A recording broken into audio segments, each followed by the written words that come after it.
421 days ago, Putin thought he could overthrow the Ukrainian government, thought he could fracture NATO as he launched an unprovoked war of aggression with hundreds of thousands of Russian forces crossing the border on multiple avenues of approach. He was wrong. Ukraine's spirit remains unbroken. There are now 31 members of NATO, and NATO is even stronger and united in the face of Russia's aggression and its attack on the rules-based order. The United States and the members of this contact group remain committed to supporting Ukraine as it fights for freedom against Russia's illegal and unprovoked invasion. To date, the United States has committed more than $35 billion in military assistance, including over 2 million tank and artillery rounds, tens of thousands of anti-armor weapon systems, air defense systems, and other forms of munitions, hundreds of tanks and armored vehicles, precision aerial munitions, and counter-UAS capabilities. In addition, there's about 2,500 Ukrainian soldiers conducting training right now in Germany. Another 8,800, almost 9,000, have completed training and have returned to Ukraine. And there are 65 Ukrainians that completed training on Patriot missile systems just recently. Since the early phases of this war, and for every month since, the United States has provided Ukraine with the capabilities to defend itself. And in conjunction with our allies and partners, we have delivered.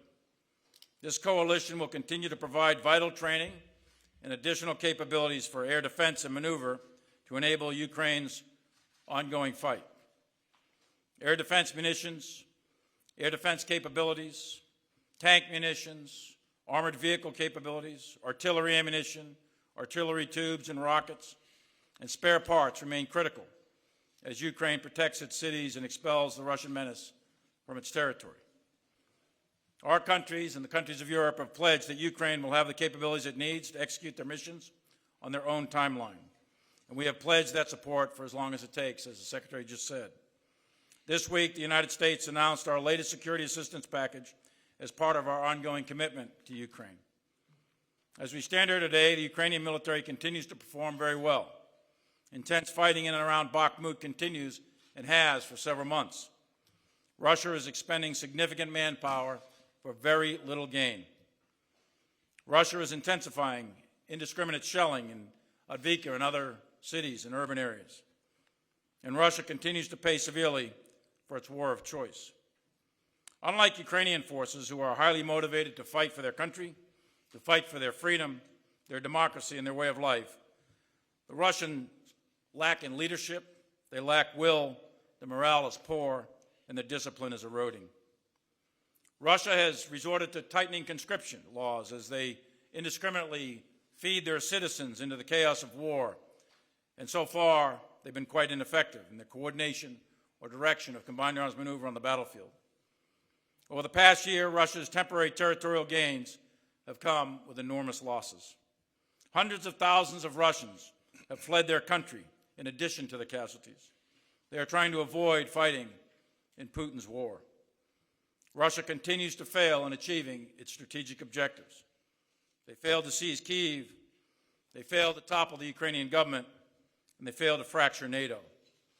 In fact, they've done just the opposite. Kyiv stands, the people of Ukraine are emboldened, and NATO has never been stronger.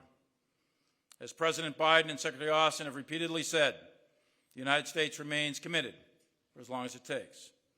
Thank you, and I look forward to your questions. My question is going to both.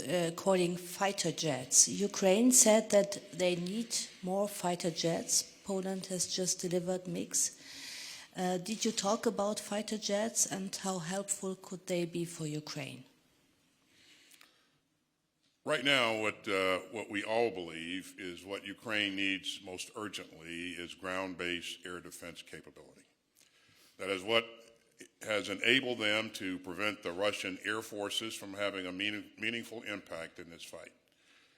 And so you've heard us say that for the last several months.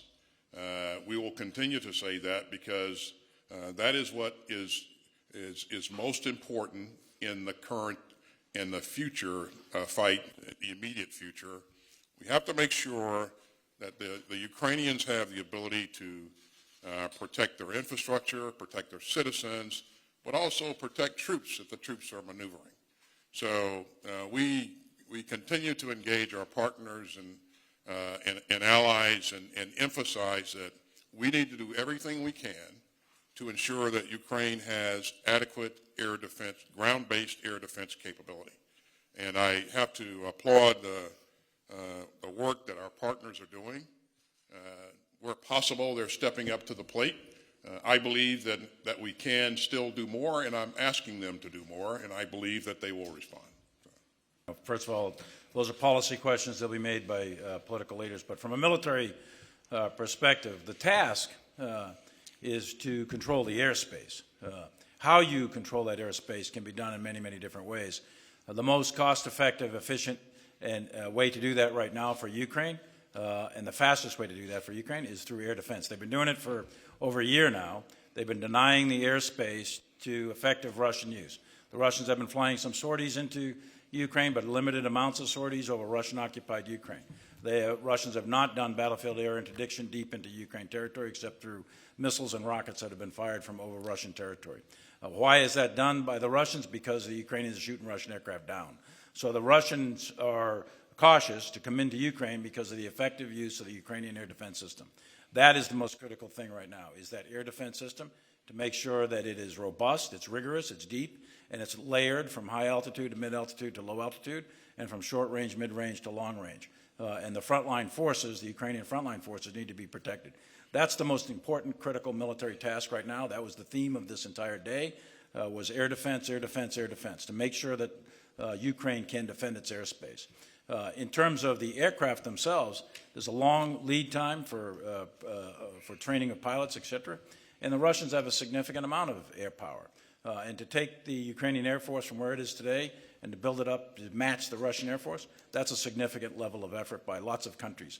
And those policy choices may or may not be made down the road, and we'll see where that goes. But right now, the immediate need is air defense. Secretary Austin, are contact group members working to speed up deliveries of military supplies, especially key items such as artillery rounds, ahead of Ukraine's counteroffensive? And does Ukraine have the items it needs for that offensive? And Chairman Milley, do you think the Abrams tanks will have a significant impact once they arrive on the battlefield in Ukraine? The U.S. has previously expressed concerns about logistics and sustainment for the tanks. Have those concerns been sufficiently addressed? Thank you. Yeah, so several months ago, as we set out to plan, as our people set out to plan with Ukrainian partners, we outlined the parameters for potential operations, and we designed the support that would be required to support those operations, and we laid that out in detail, and that set us on a path to generate combat power, combat capability. You've heard us talk about the combat platforms, the tanks, the Bradleys, the Strykers, Martyrs, CV-90s, and all of the sustainment that goes along with that, and all of the munitions required to be successful.